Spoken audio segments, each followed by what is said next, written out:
Après l'accusation, l'annonce du châtiment. Nous distinguons deux paragraphes. Versets 1 à 7, Israël et spécialement les sacrificateurs et la cour, seront punis, ils cherchent en vain à apaiser Dieu par leur sacrifice. Jude est aussi compris dans cette menace. Versets 8 à 15, le malheur arrive, il ne sera pas détourné par l'alliance avec Assur. Israël et Jude seront abandonnés par l'Éternel, jusqu'à ce qu'il ait reconnu leurs fautes et qu'ils se tournent de nouveau vers Dieu. Verset 1. Versets 1 à 7. Entendez ceci. Avant d'annoncer le châtiment, le prophète résume les considérants déjà énoncés en partie au chapitre 4, il s'adresse spécialement aux sacrificateurs et à la famille royale, qui ont entraîné le peuple. Un piège à Mispa. Comme cette localité est mise en parallèle avec le Tabor, il paraît que le prophète pense à Mispa de Galad, Ramat Mispa au Rémeus de Galad, Josué 13.26, Josué 20.8, Juge 10.17, Juge 11.11, Juge 11.29, 2 Rois 9.1, 2 Rois 9.4, 2 Rois 9.14, qui était le point le plus élevé le plateau à l'orient du Jourdain, de même que le Tabor était le plus haut sommet sur le plateau d'Éphraïm, à l'occident de ce fleuve. Le piège et le filet tendu sur ces hauteurs représentent les cultes idolâtres qui y avaient été établis et auxquels prenaient part, aux yeux de tout Israël, les chefs religieux et politiques du peuple. Verset 2. Leur sacrifice, littéralement, leur tuerie. Bien loin de procurer le pardon au peuple, comme le ferait certainement un vrai sacrifice, ce culte coupable comble, la mesure de leur crime, n'est plus qu'une tuerie. Je vais vous reprendre tout, vous dire votre fait à tous. Verset 3. Voici le jugement que ma toute science porte sur vous. Verset 4. Triste situation, ils sont tellement corrompus qu'ils ne peuvent plus revenir à Dieu. D'un côté, le souffle d'impureté les emporte et de l'autre, la connaissance de Dieu est détruite. Ce ne sera qu'après un châtiment décisif qu'un retour réel pourra avoir lieu, verset 15. Verset 5.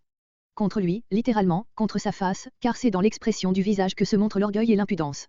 Leur figure suffit pour les condamner. Juda aussi est tombé.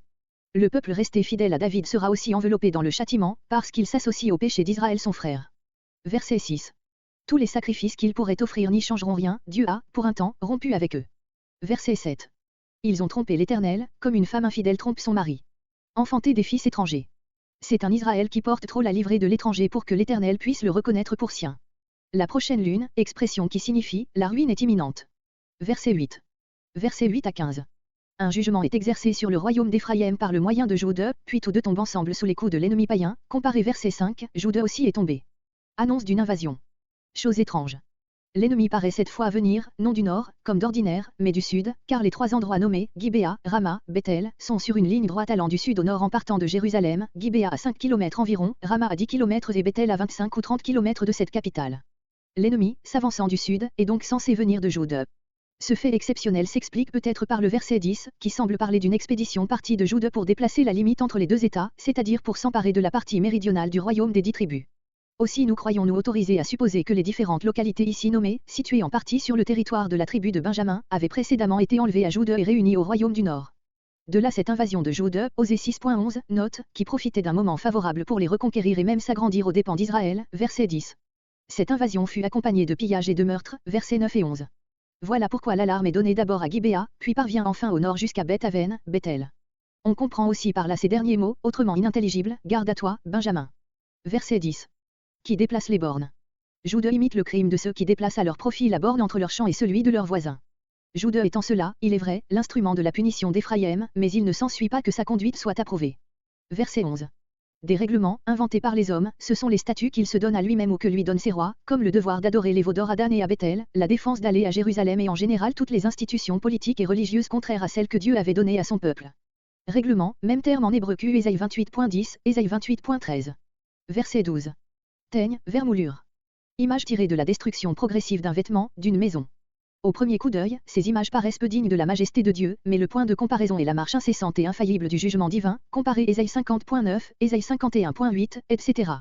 Verset 13. Quand Éphraïm a vu, lorsque les rois des deux petits États d'Éphraïm et de Juda se sont trouvés dans la détresse, ainsi Ménahem, roi d'Israël, quand il fut menacé par une révolte, de roi 15.19, ou Achaz, roi de Juda, quand il fut exposé à l'invasion réunie d'Éphraïm et des Esvériens, Ésaïe chapitre 7. Ils se mirent alors à implorer le secours de leur puissant voisin, le monarque assyrien. Osée parle ici spécialement d'Éphraïm qui lui importe plus directement. Vers un roi qui prit son parti. Il y a en hébreu, le roi Jareb, mot qui n'est certainement pas un nom propre et qui signifie littéralement, le roi, il vengera, c'est-à-dire le roi qui se fait le champion d'une cause. Le secours du monarque assyrien, acheté à prix d'argent, n'aura aucun effet salutaire ni pour l'un, ni pour l'autre des deux États israélites. Verset 14. Ce secours étranger n'apportera pas un salut réel, parce que l'Éternel est décidé à détruire et que nul ne peut détourner l'exécution de son conseil. Verset 15. L'image est celle d'une personne qui tourne le dos à une autre pour rentrer chez elle. Cependant Dieu fait entrevoir un avenir de réconciliation, lorsqu'Israël reviendra sincèrement à lui. Les derniers mots, dans leur détresse, sont la transition au chapitre suivant dont ils forment en quelque sorte le titre.